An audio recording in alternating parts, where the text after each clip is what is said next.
Wanachama wa chama cha ushirika wa akiba na mikopo cha Tanzania Muslim Professionals Tampro SACCOS wakisikiliza kwa makini ripoti mbalimbali za maendeleo ya chama hicho kwa kipindi cha mwaka mmoja uliopita. Kabla ya mkutano huu, wanachama hao swala la upigaji kura katika uchaguzi mkuu utakaofanyika Oktoba 29 mwaka huu inakuwa ni ajenda muhimu kwao. Kubwa zaidi ni wapigaji kura kulinda amani na utulivu ili wajiletee maendeleo. Kwa kweli natoa wito kabisa kwa dhati ya moyo wangu kwamba watu waende wakapige kura tarehe 29 mwezi wa 10 mapema. Vituo vitafunguliwa na vitafungwa saa 10. Waende bila fujo. Haina sababu ya kufanya hivyo kwa sababu hakuna faida yake. Tumeona nchi mbalimbali kule watu wamepigana, kuna fujo na vitu kama hivyo. Havileti tija kwa kweli kwa Tanzania, sio utamaduni wetu, kwa sababu hayana tija mambo hayo. Kwa hiyo watu wote tujitokeze, kila aliyejiandikisha ni haki yake ya msingi kwenda kupiga kura na kurudi nyumbani kusubiria matokeo. Kwa hiyo mimi mwenyewe nitakwenda na watu wangu wa nyumbani na wahamasishe wende, na wengine pia na wahamasisha wote waende.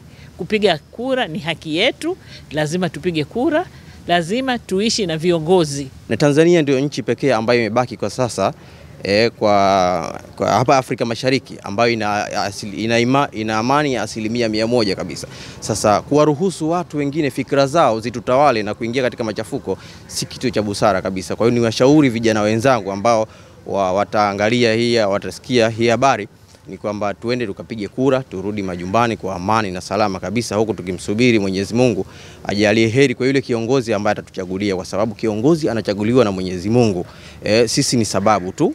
Wanachama hao pia wanawahimiza Watanzania kujiunga na vyama vya akiba na mikopo ili wakuze mitaji na kuiwekeza katika miradi mbalimbali ili kujiletea maendeleo. Kujiunga kwao kwenye hiki chama watanufaika katika maeneo makubwa ya kupata mikopo ambayo haina riba, kwa sababu ukiingia katika hizi sekta nyingine mikopo yao ina riba.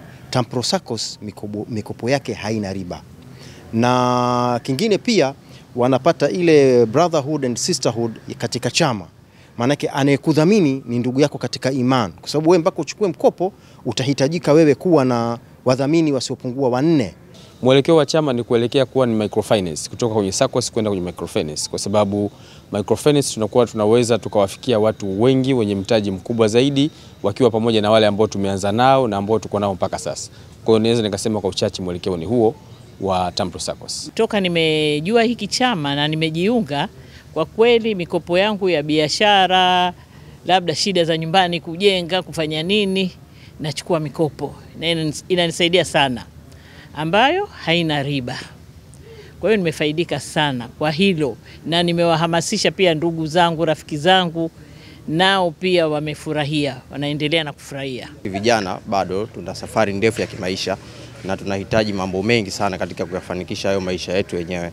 Sasa Tampro SACCOS wenyewe wameturahisishia mfumo mzima wa maisha, kwa sababu ni chama cha kukopa na kuwekeza bila ya riba, na kitu riba kwetu sisi Waislamu ni kitu ambacho kimekatazwa kabisa. Chama cha ushirika wa akiba na mikopo cha Tampro SACCOS kina mtaji wa shilingi bilioni 2 kwa sasa, wanachama zaidi ya 2000, na kinatoa mikopo ya aina mbalimbali bila riba.